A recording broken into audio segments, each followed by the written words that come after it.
ఇక హరీష్ రావు వ్యాఖ్యలకు Congress MP Chamala Kiran Kumar Reddy counter ఇచ్చారు.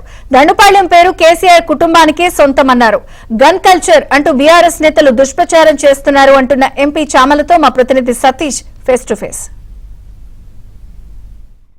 సీఎం రేవంత్ రెడ్డి హయాంలో తెలంగాణలో గన్ కల్చర్ పెరిగిందని మాజీ మంత్రి హరీష్ రావు కీలక వ్యాఖ్యలు చేశారు. ఇదే అంశంపై మనతో మాట్లాడేందుకు భువనగిరి ఎంపీ చామల కిరణ్ కుమార్ రెడ్డి గారు ఉన్నారు. వారితో మాట్లాడదాం. సార్, ఎలా చూస్తారు? దాదాపు మీ పార్టీ పైన కావచ్చు, ప్రభుత్వం పైన కావచ్చు, కీలక అంశాలను కూడా ఆయన ప్రస్తావించారు. ఎట్లా చూడాలి దాన్ని? ఈ రాష్ట్రానికి ఇద్దరు బిల్ల రంగలూరు. రోజు పొద్దున్న లేస్తే ఏదైనా అవకాశం వస్తే తెలంగాణ ప్రజలను తప్పుదోవ పట్టించే ప్రయత్నంలో ఇప్పుడు వాళ్ళకున్న 24/7 జాబ్ 10 ఏళ్ళ అధికారంలో దోసుకుర్రు. దండుపాలెం అనే పేరు ఎవరికి వర్తిస్తుందంటే, రాష్ట్రంలో నీళ్లు నిధులు నియామకాల నినాదంతో వచ్చిన రాష్ట్రంలో నియామకాల విషయంలో ఆ ఒక్క కుటుంబంలోనే పదవులన్నీ అనుభవించినటువంటి కేసీఆర్ కుటుంబమే దండుపాల్యానికి సరియైన పేరుకు అర్హులు. ఎందుకంటే మిగులు రాష్ట్రంగా ఉన్న రాష్ట్రాన్ని అప్పుల రాష్ట్రం గూబిలో లాగి కోట్ల రూపాయలు దండుకొని ఇష్టానుసారంగా రాష్ట్రంలో రింగ్ రోడ్డు చుట్టూ భూములు కొనుక్కున్నటువంటి కుటుంబం వాళ్ళది.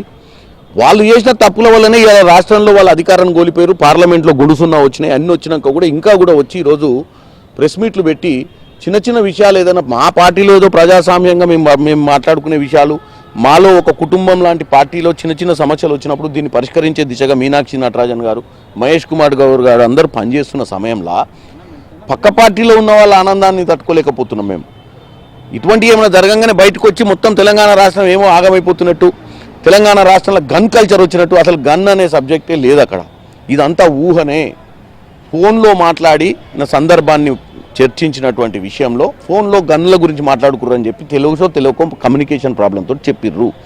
దాన్ని అడ్డం పెట్టుకొని ఇప్పుడు ఆ సుమంత్ కాడ గన్ను ఉన్నాయా, రోహిన్ రెడ్డి దగ్గర గన్ను ఉందా, ఇవన్నీ కూడా తెలంగాణ ప్రజల్ని తప్పుతో బట్టినికే. సరే, కమ్యూనికేషన్ పార్ట్ ఆఫ్ వ్యూలో ఆల్రెడీ దీని గురించి చర్చ జరుగుతుంది. ఏం జరిగిందో వాస్తవాలు కూడా తెలుస్తాయి. ఈలోపే వీళ్ళు వచ్చి ఇది ఏదో అమెరికాలో కనుక గన్ కల్చర్ లెక్క పెద్ద పెద్ద లాంగ్వేజ్లు మాట్లాడి ప్రజల్ని కన్ఫ్యూజ్ చేసే ప్రయత్నం హరీష్ రావు గారు చేస్తారు. హరీష్ రావు గారికి ఇది కొత్త ఏం కాదు.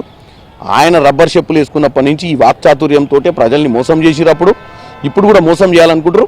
మళ్ళీ కూడా ఇప్పుడు పరీక్షలు, జూబ్లీహిల్స్ ఎన్నికల పరీక్షలు ఉన్నాయి. ఈ పిచ్చి పిచ్చి మాటలు మాట్లాడితే ఇప్పుడు ఎట్లాగా ఆల్రెడీ మొన్ననే కంటోన్మెంట్ ఎలక్షన్లు దారుణంగా ఓడిపోయారు. బై ఎలక్షన్లు, ఈ ఎలక్షన్లు కూడా ఓడిపోతే బుద్ధి తెలుస్తుంది. వీడియో జర్నలిస్టు బాన్ సింగ్ తో సతీష్,